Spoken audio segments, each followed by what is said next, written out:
بسم الله الرحمن الرحيم لا حول ولا قوة إلا بالله العلي العظيم الحمد لله رب العالمين وصلى الله على سيدنا محمد وآله الطيبين الطاهرين اللهم أخرجني من ظلمات الوهم وأكرمني بنور الفهم اللهم افتح علينا أبواب رحمتك وانشر علينا خزائن علومك برحمتك يا أرحم الراحمين. Alhamdulillah, we have tawfiq to continue our study of Hadith 24, which is about different types of knowledge. 23 was about different types of seekers of knowledge. Now it's about different types of knowledge. As you remember, the Hadith from Prophet Muhammad sallallahu alaihi wasallam was based on a story that Rasulullah saw people have gathered around a person whom they consider to be Allama. And when Rasulullah said, what is the meaning of Allama? What do you mean by Allama? They said someone who knows genealogy of Arabs, incidents, events, and poems of Arab in the time of, for example, Jahiliyyah and the like. And Rasulullah said, knowledge is one of the three. Ayatun muhkama, sunnatun qa'ima, faridatun adila, which was interpreted as aqaid, akhlaq, and fiqh. Everything else goes back to these three, and if it's not going back to these three, it's a fadlun, it's a merit, it's good to know, but those things which are necessary for everyone are those three. Aqaid, which can be studied in kalam, in philosophy, part in irfan, then akhlaq, which is about the soul and the virtues and the vices, and practical rulings which we learn in fiqh. Now there is a new chapter under Hadith 24, and here Imam Khomeini mentions something about the reason aqaid is introduced as ayatun muhkamah. Ayah means sign. Muhkamah means firm. He wants to reflect on the concept of ayah and then muhkamah. Aqaid must serve as a sign for understanding Allah subhanahu wa ta'ala. He says, if we are satisfied with learning new concepts, new classifications, new terminology, new rules and regulations and principles and laws of different disciplines, getting certificates or recognition, but we are not really learning something about God, we are not becoming more aware of God, more conscious of God, then we are not really benefiting from this aqaid, from this science, from this knowledge. So if the reason, the intention for learning is wusul bihaq ta'ala, reaching Allah subhanahu wa ta'ala and acquiring attributes of Allah, those attributes which are common between us and Allah subhanahu wa ta'ala, like knowledge, like hikmah, wisdom, patience, many attributes of Allah are also good for us. There are some exclusive ones that can only be suitable for Allah subhanahu wa ta'ala, like kibriya, to be great. It's only for Him. If we want to be great, then it becomes istikbar, because we are not really great. A finite, limited, needy, dependent being, when assumes the position of greatness, then becomes very actually little and more much smaller. So if our intention from learning these sciences and disciplines is to know more Allah and to become more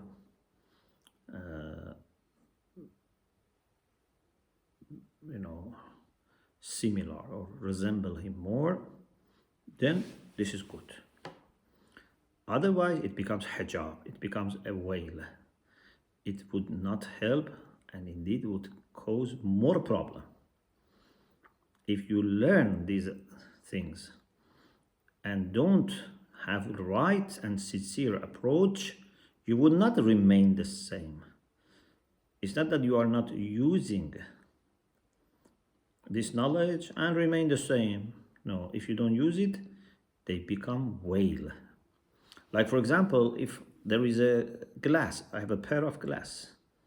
If I don't use it properly, then it's actually better if I see without the glass, because this glass can cover my sight, my vision.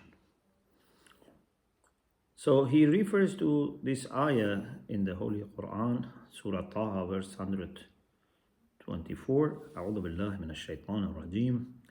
من أعرض عن ذكري فإن له معيشة ضنكا ونحشره يوم القيامة أعمى. Whoever turns away from my remembrance, he has a narrow, a very difficult life, and we will resurrect him on the day of judgment as blind. قال رب لما حشرتني أعمى. Then he would say to Allah, oh Allah, why you resurrected me blind? وقد كنت بصيرا. I was able to see in dunya. Why now I am not resurrected in the same way that I used to be? قال كذلك أتتك آياتنا فنسيتها. This is similar to what happened in dunya. Our signs, our communication used to come to you and you forgot them. كذلك اليوم تنسى. Now you are forgotten. So this is a question of ayah. If you don't see ayah as ayah, if you don't use ayah as ayah, if you don't use knowledge as a way of understanding better, and just start worshipping this sign, being pleased with this, you are happy that you have a degree or certificate, or I don't know, you know some books and some names and some concepts, then you would be unable to see. And then Imam Khomeini explains that in dunya, this person has good sight, physical sight. Maybe he even doesn't need glasses. But the vision in the hereafter is not the vision of the physical head, vision of these eyes. The vision is the vision of heart. So if in dunya, my heart was open, my heart was awake, my heart was seeing the truth and committing to the truth, then on the day of judgment also I will be resurrected as someone who can see. Otherwise I will be resurrected as someone who is unable to see. And please always remember something that we had also before, that in that world, physics follows spirit, body follows soul. If your soul is blind, your body will be blind. If your soul is not blind, your body will not be blind. So it's not like dunya. Dunya, whether you are very good or bad in your soul, it doesn't make quick or immediate impact on the body. In the long term, yes, but not in a direct, quick way. So maybe a person in dunya has dead heart and cannot see anything, has no insight, no basira, but his physical eyes are okay. Because in dunya there is no match necessarily. There is interaction, but there is no match that any condition of the body would match similar condition in the soul. But in the hereafter, the soul makes the body. So if you have a strong soul, then it makes body strong. And since the soul of mu'min is young, always young, in the heaven, body of mu'minin also looks young.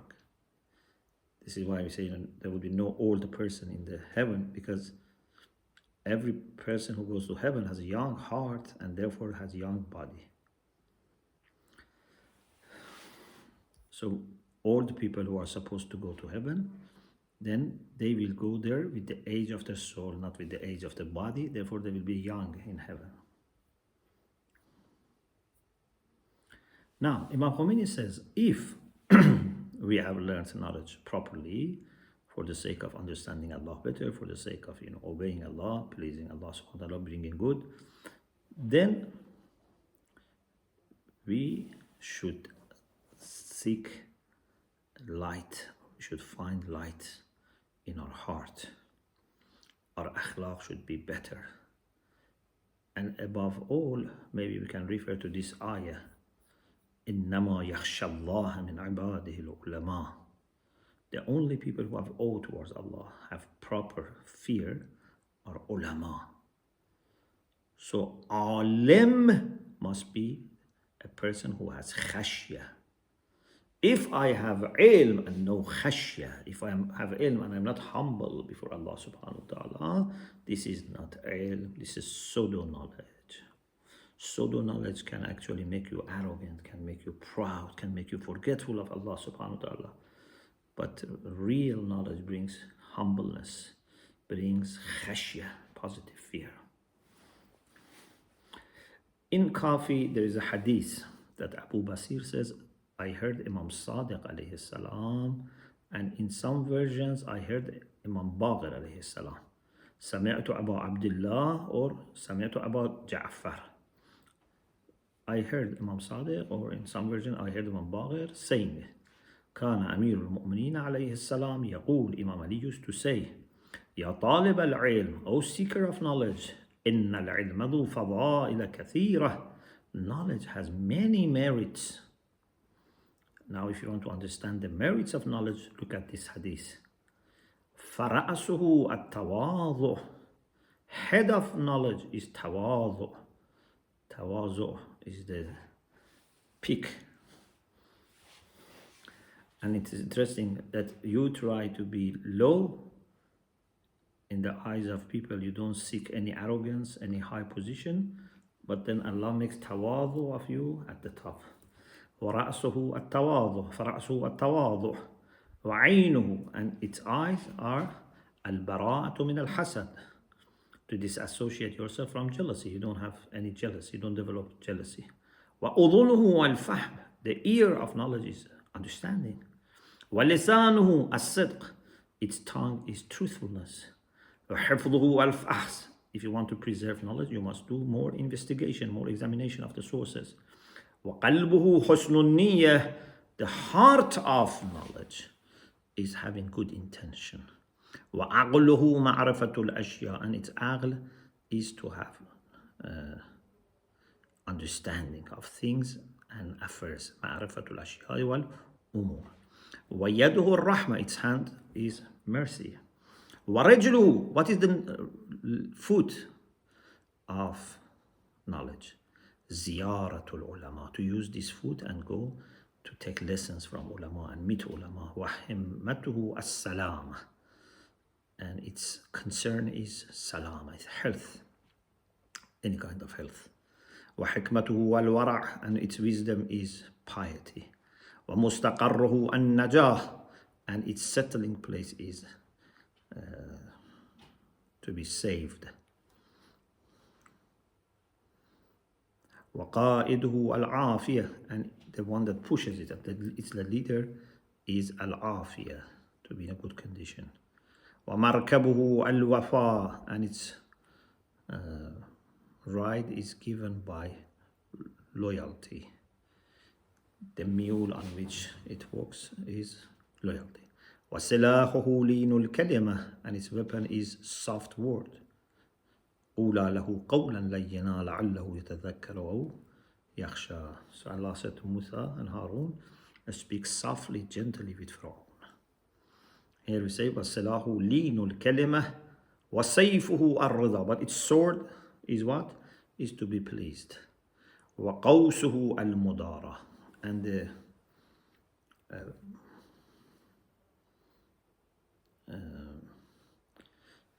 the thing that they use to shoot the arrow is pleasure of Allah subhanahu wa ta'ala. Sorry, the sword is pleasure of Allah, and that thing that they use to shoot the arrow is al-mudarat, to be able to cope with people. وَجَيْشُهُ مُحَاوَرَةُ الْعُلَمَاء, its army is to have conversation with ulama. وَمَآلُهُ الْأَدَبُ, or مَالُهُ الْأَدَبُ, its finance, its money is adab. Adab means etiquettes, manners. وَذَخِيرَتُهُ اجْتِنَابُ الظُّنُوبِ, and its reserve is avoiding sins. وَزَادُهُ الْمَعْرُوفُ, and its provision is good things. وَمَاؤُهُ الْمُوَادَعَةُ, and its water is to be able to coexist, to be able to live together. وَدَلِيلُهُ الْهُدَى, and its guide is guidance. وَرَفِيقُهُ مَحَبَّةُ الْأَخْيَارِ, and its friend is the love of the good people. So in this hadith you see that different aspects of knowledge are introduced, and we have to try to learn everything with this approach. Otherwise it becomes a veil, it's hijab. But why muhkama? Why ayatun muhkama? He says because we should not have any doubt. If you have all the time doubts, that's a problem. And this would not let you reach the level of yaqeen, certainty. If you reach the level of yaqeen, certainty, you always see the truth. Then he says, Ay Aziz, oh my dear, the whole solution is to look for proper learning and proper knowledge. Everything that you embark on learning, you must make your intention very pure. Hadith says, Man akhlasa lillahi arba'ina sabahan jarat yanabi'ul hikmah min qalbi ala lisan. We had it in this first session. If for 40 days you manage to purify yourself, the fountains of wisdom will flow from your heart to the tongue.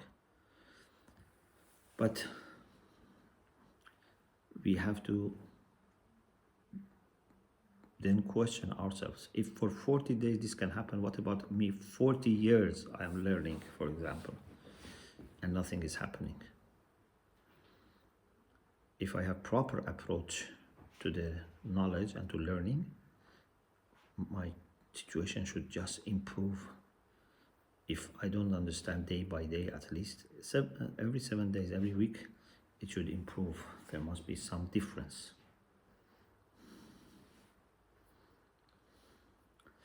And then he says, in all worlds, whether it is in dunya, in akhirah, and in particular in akhirah, he talks about, barzakh, about qabr, qiyamat. So here we need really true knowledge of Allah subhanahu wa ta'ala, as well as we have true akhlaq, but we need true akhlaq, true fiqh. Therefore, we must not compromise about that. در هر صورت ای عزیز, in all circumstances, oh dear, تو در تمام عوالم برزخ و قبر و قیامت و درجات آن محتاجی به معارف حقی الهیه. In all worlds, in barzakh and in grave and the day of judgment, you need all these firm and correct doctrines and good akhlaq, and then good practice. If you manage to get this, then the gate of guidance is open for you and you can carry on. Otherwise, you have to work hard more on refining yourself. Inshallah, we continue next session. Alhamdulillah Rabbil Alam.